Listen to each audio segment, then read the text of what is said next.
everyone, welcome back to my Georgia garden. If you love looking out your window and seeing something beautiful, this video is for you. Today I am finally showing you my breakfast garden. Welcome to what I call the breakfast garden. My breakfast table is on the other side of this window here, so that's where I sit and have my breakfast and coffee in the mornings. And if the weather's nice, I often crack the windows so I can hear the birds. And I also enjoy the hummingbirds from this area. I have a feeder right here. I hope you can see that. And then I also have two bird baths in this bed as well. So there's one here and then there's one hidden on the back side of this shrub as well. This garden for me is just about enjoying all the color and life in the garden. I love being able to look out a window and see color and plants and for it to just feel lush and alive. This bed has been fun to design. We moved into this property back in 2021 and I began putting a few plants in here in late 2021, early 2022. So this garden bed is about 4 years old now. I think I have changed the design of this bed every year for the last 4 years. So this bed is interesting because of the sun angles. The house shades the plants that are up closer to the house here during the afternoon. And then the plants out here get full sun all the way through into the evening hours. So especially during the summertime. The ones along the outer edge here are full sun plants. And the ones back toward the house, especially in this corner here, are more of your shade loving plants. And then the ones in between are, can probably either take sun or shade. So it's a mixture of a lot of different things. I've had a ton of fun in this bed and I think I finally landed on the design that I wanted. Let me show you what is currently thriving in my garden in early May. And I will start over here with this Saucy Red Salvia from Southern Living. This is an annual salvia that I planted back in March and it is growing so fast. This salvia is native to Brazil and I believe it's the higher elevations in Brazil. Typically you would think of salvia as being full sun plants, but this variety actually appreciates a little bit of protection from the afternoon sun during the summertime. So I tried to plant this one in a location where it can get shade from the house. I have a butterfly bush right here that as this gets bigger, it will begin to shade this a little bit further later in the season. So at some point in the afternoon, this will go into the shade and it does like moist soil as well. It has such a bright pop of color to it. Really excited about this one. I have it planted in 3 spots in my garden this year. I ordered these online from Plants by Mail. Next to it, I have an annual lantana. This has mostly reds in it and with a hint of orange. Behind it is a dwarf butterfly bush from Proven Winners. This one only gets in that 2 to 3 foot range, so it'll stay pretty petite, and I love this one. It has bright pink magenta flowers during the summertime, so I'll show you guys this in bloom later this summer. I have tall self-watering containers along the pillars here where I plant Calibrachoa. This is a great one for containers. I plant these in self-watering containers to control spider mites. Typically when my Calibrachoas start to dry out in my back garden, they start to get spider mites. So I'm trying them in my self-watering containers this season, and I'm hoping that keeps them evenly moist and gets them the water they need to avoid that this season. So I have them planted with some Proven Winners Nemesia in the back. They will put on a show during the cooler parts of the season. This one is new to me and I'm trying it out this season, so we will see how it does through our hot summer. I also have some Dichondra Falls, some Silver Dichondra Falls, I believe is the name, planted as a spiller on here. I think that'll be really pretty throughout the summer. And then I got this Proven Winners Clematis on clearance at my local garden center this spring. Really excited about this one. Look at those purple flowers. They're just gorgeous. This is a temporary staking for this. I did not have a trellis for this when I bought it, and I just received one in the mail from Vigo, I believe.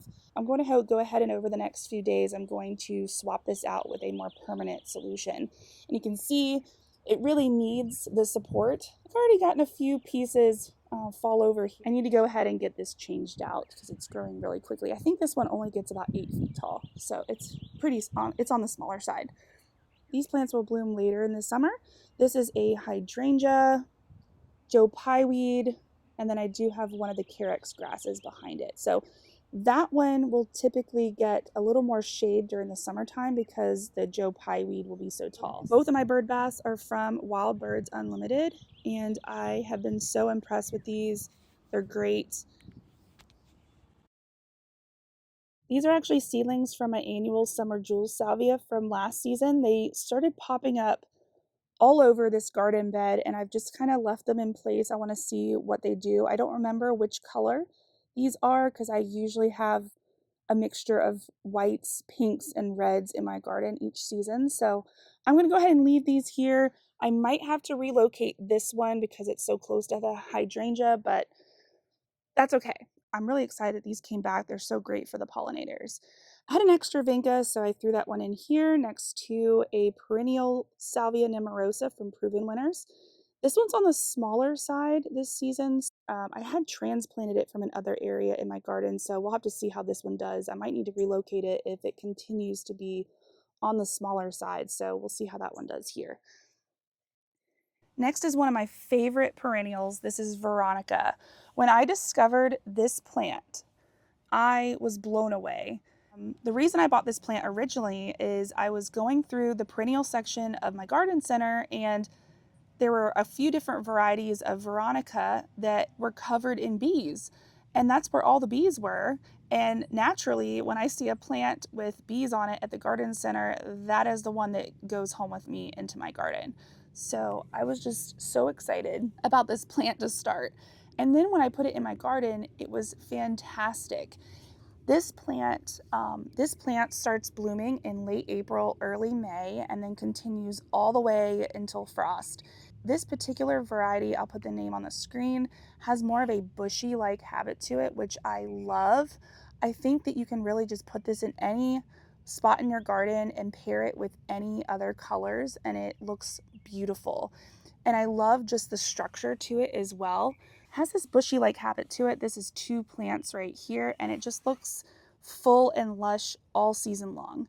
I love it. The bees love it. After its first flush of blooms, I'll come through and start deadheading some of these. I'll try to keep a few of the residual blooms on it for the bees, and then just come through, and it will continue to flower through the summer into fall.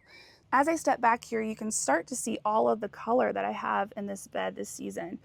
I actually have 3 varieties of Veronica in this space.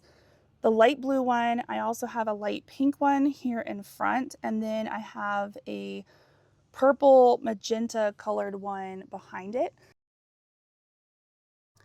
This purple one is pretty neat. This was the first one to start blooming this spring, and it has the longest bloom time of the 3 here in my bed. This one has a narrow upright habit to it, which I love because you can just pop it into any small place in your garden. The pink one in front has been kind of interesting. So the bees really love it. I will say this one has either been a little bit slower to establish, or it's just less vigorous than the other ones. This one tends to be a smaller plant overall, so I'll just have to see how it does throughout the rest of the season. Here in the middle of these Veronica, I do have a cardinal flower, which also has some Bermuda grass coming up through it. That's great.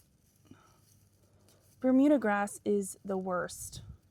It's not my lawn of choice. I really don't like gardening with Bermuda grass. I will have to come in here and get that out later, but this is a cardinal flower. It's a great native plant that will bloom later in summer into fall.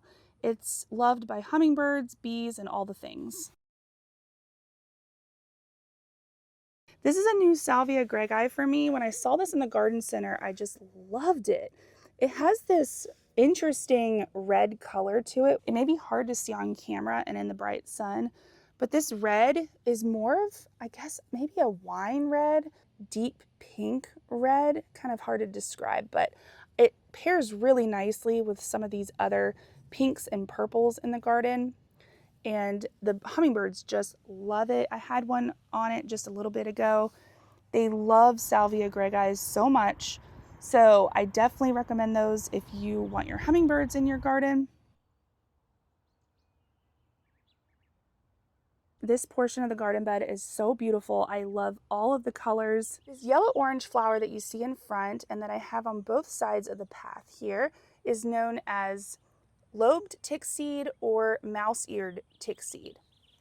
This is a gorgeous native ground cover and it loves this spot. I can't remember how many plants I originally planted in this spot, but it has continued to spread on its own and fill in this area, and it's just gorgeous.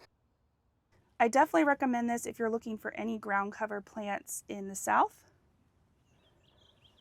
I also love how the texture of this plant pairs with conifers that I have in the garden, like this one, or even the Carex grasses and the chartreuse coloring there. So I think that's really pretty. Just such a pretty contrast, especially in the shadier conditions. The petunia is Supertunia Vista Jazzberry from Proven Winners. This is a rock star of a plant. Oh my goodness, it is so vibrant. Look at these flowers. Look at these flowers. They are just such a gorgeous pop of color to this garden space. They are huge. It's only the first week of May. And this is one plant right here. I planted 3 overall. There's one back in here and a third one right here. So they have just kind of taken over already. So I have a Bidens in here that is a little bit crowded now, but that's okay. And this Bidens has a little bit more space, so I think this one will do really nicely right here.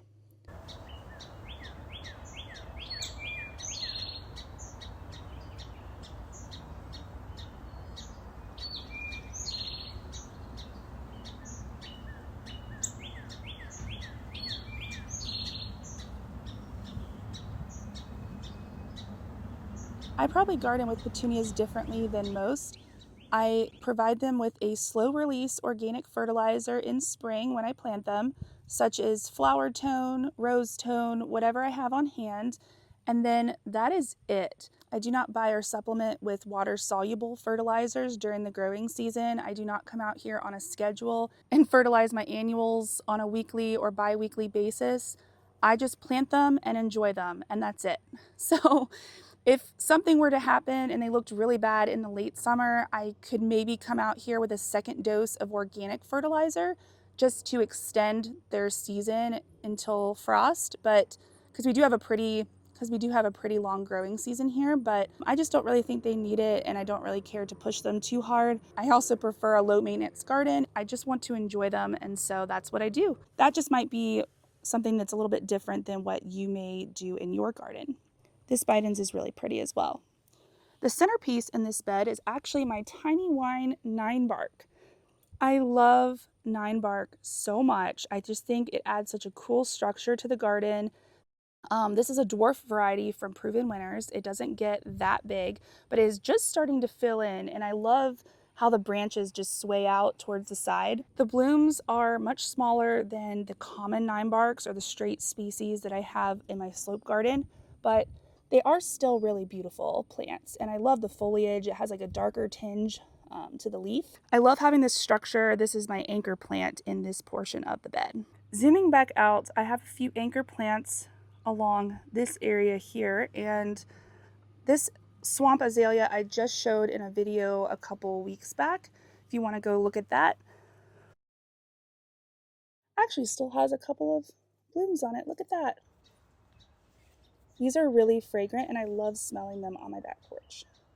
I have some native columbine here. Look at those flowers. So cool. Love that. And it's planted back here with some of our native wood aster that blooms later in the season.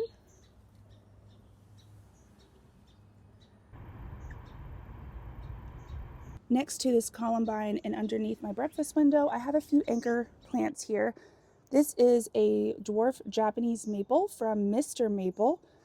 I got this several years ago and it has just been a rock star in the garden. It's so vibrant. I love this color. Isn't that so pretty? I would recommend ordering from them if you're looking for an interesting Japanese maple or maybe some other rare plants that you can't find anywhere else. They have a really nice selection online, and Most of them are shipped in smaller containers, not necessarily a quart. They will go bigger than that, but they're just a manageable size that you can get into the ground easily on your own. This is a great one that stays compact in the garden. It may look a little crowded here, but I am going for a lush look in this garden here. And behind it, I have a mountain snow Pieris. I have two of these actually underneath the window. These bloomed earlier in the season, back in February, I believe. So all the newer growth is actually a pretty pink color on this, and the plant has now transitioned to more of the traditional lighter green growth on the ends here. In front, this is the Saucy Red Salvia from Southern Living. Look at that. I just love it so much. The hummingbirds have been visiting it as well. And that's what I was really looking for in this space. I planted the Saucy Wine Salvia last year, and it was great. It was a great plant, but I was really looking for something more bright and colorful. That's why I chose this one, and it's doing exactly what I had hoped so far this season. This will get really big, and I just planted this in late March, so you can see in early May how much growth it has already put on in this spot. As I mentioned earlier, I do have 3 of these planted in different areas of my garden this year. Next to this salvia are a couple phlox paniculatas. These get nice and big, beautiful pink flowers. This is part of the Flame series, and I've been so impressed. There has never been any powdery mildew on the foliage. It stays clean like this all season. The bees, butterflies, all the things love it. I'll put a picture on the screen so you can see what this looks like later in the season. Another Pieris back here. This is a hanging basket that I just redid a couple weeks ago with Super Venus, so that will continue to fill in. And then I have a Camellia here on the end. Here's a different angle looking out from the back porch. I have this pathway leading out to the grass area, and then the breakfast window behind, and this is one of the Southern Living camellias. These Camellia sasanquas from Southern Living are fantastic plants. The foliage stays clean all year long. I never really notice any issues with the leaves throughout the growing season, and occasionally I'll see some aphids or little insects on the newest growth right at the end, but it has never become a problem. It just seems to be something that happens with my camellias here. If I was worried about it, or if it started to affect the growth here on the end, I can just snip that part off, and then there's no additional issues. It doesn't become a persistent issue throughout the growing season. So this is a great one. It gets light pink flowers in the fall. There's a lot of new growth on it this season, and I do need to keep it in check, especially keep it off the house back here. But it's just a beautiful variety, and I love seeing it from the porch, all those flowers during the late fall. Walking down the path here, I do have one of the Carex grasses from Southern Living. This is a variegated variety. I just cut it back recently, so it hasn't fully flushed out from that yet, but it's just a beautiful pop of color here in the garden. It pairs really nicely next to any darker green texture that you may have, the petunias, and then I have my Clematis here on the side as well.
So on the left side of my pathway here, I started with low ground covers, the lobed Tickseed here, and some Proven Winners Dianthus.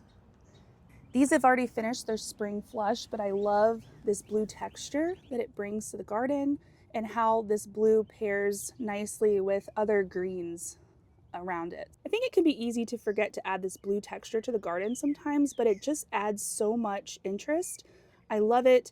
Now that it's finished its first flush of flowers, I can come in here and deadhead, just like this. Once I deadhead it, it looks tidy and clean. And you can see the difference here between this one that I just deadheaded and these two that I still have left to do. And it'll look great all season long.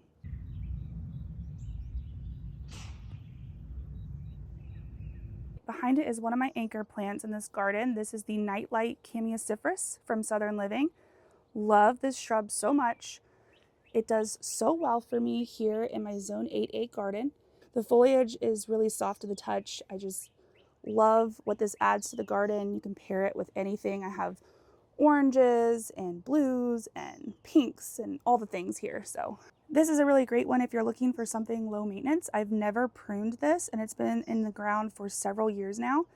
And it takes it can take quite a bit of sun too. And the more sun that it gets, the brighter that the foliage gets. So I have one of these on the west side of my house as well, and it is also thriving. So really great plant here. Behind it, I have a quickfire hydrangea from Proven Winners. I love this plant so much. It has gotten so big. It loves this spot. I was inspired by Ginny's patio garden at Gardening with Creekside in Dallas, North Carolina. She has this planted with some yin and yang viburnums and a rose of Sharon, I believe. And this plant is just huge in her garden. I don't know how big this one will get for me, but so far it has gotten bigger, better, fuller each season in the ground. And I can't wait for this to start flowering. It has a more open flower on it, which I really enjoy. So I'll definitely give you guys an update on this as it starts blooming. And then here in the back, I have a Camellia. I'm not sure the variety. This actually came with our property. I ended up transplanting this from the front of our house to the back corner of this bed.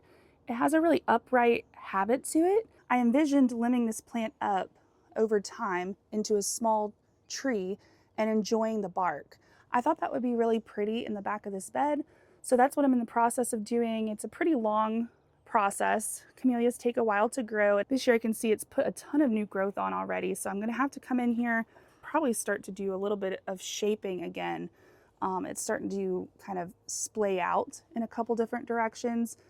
But that's my goal for this bed. You can kind of see, this is what the trunk looks like here. And I think that's really pretty. So I really want to showcase that in this garden. I think that'll look really cool behind this quickfire hydrangea. So that's my vision, at least for this.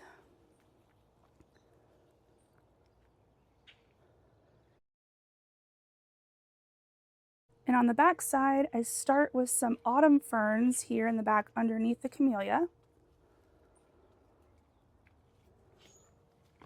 I just planted these back in the winter time, but they're doing fantastic so far.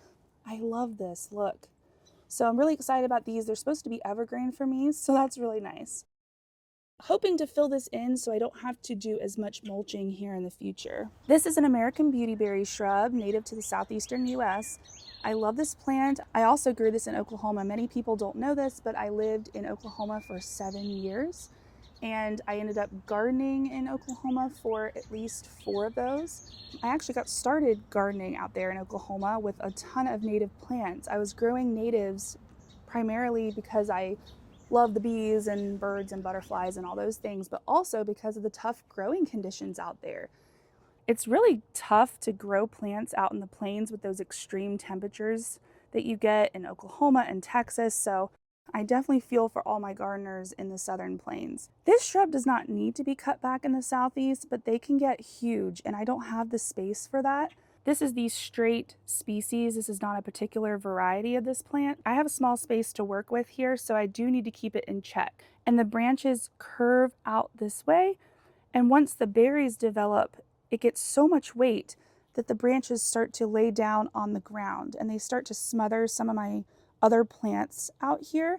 So I have been reworking this area in front of this shrub. And one thing that I wanted to try this season was, instead of cutting it back lower to the ground, like a foot off the ground here, like I normally do, I decided to leave one of the main stems. Actually, I think I left two of the main stems up here. We had some frost and freeze that set this back a little bit, which is what you're seeing here, but so my goal was to leave a couple of these sturdy stems in place in order to provide a little more strength for the branches once it gets all those berries later in the season. I also have a beautyberry seedling right here if anyone wants one. This plant will try to produce a few seedlings. It is a native plant, so I actually dug up one of these earlier this season and took it to my mom in North Carolina, and it roots in so well, so fast. So if you want to do that, I do recommend getting a little bit of growth on it so it can develop that root system. Once it gets to be about a foot to a foot and a half tall, I would go ahead and get it out because the roots at that point are already spreading and it's getting harder, and it starts to get harder to work with. But it's a very tough plant, really easy to transplant. I'm probably going to take this one out and put it up on the top of my slope in the natural wooded area there. I think that would look really nice and just add a nice native touch to that garden. Last but not least is my colorful border out here in front. I have a dwarf oak leaf hydrangea here that is just starting to come into bloom.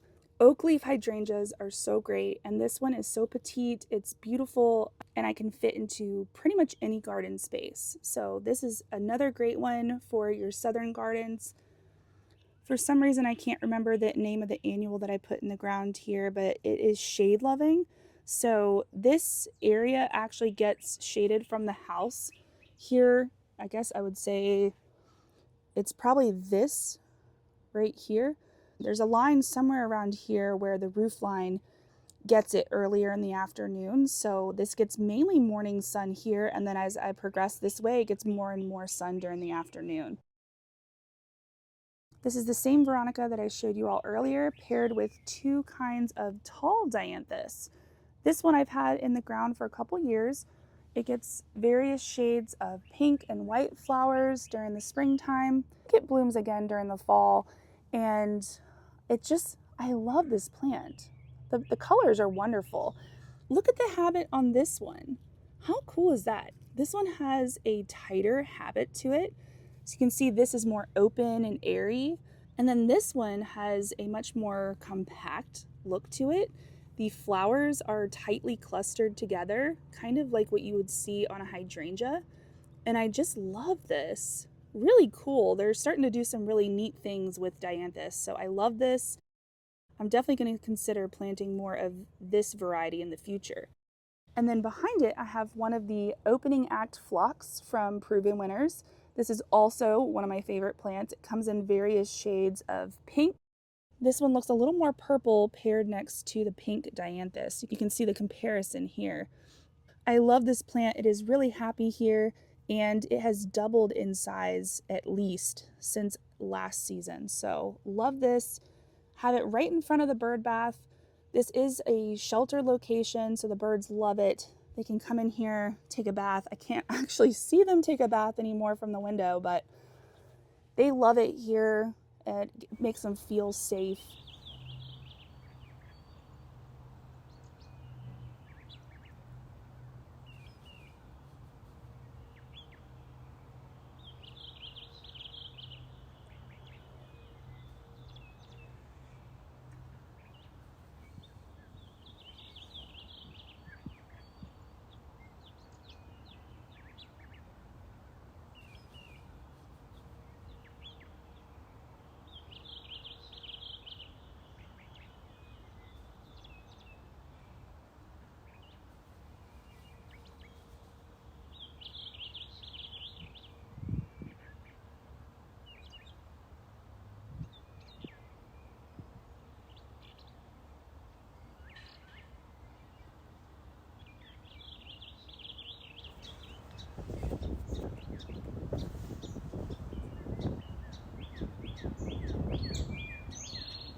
Well, that's all I have for today. Thanks so much for spending a few minutes in my breakfast garden with me today. If you love this tour, let me know in the comments. I would love to hear from you. And if you haven't had a chance to watch my slope garden tour yet, I will link that video here.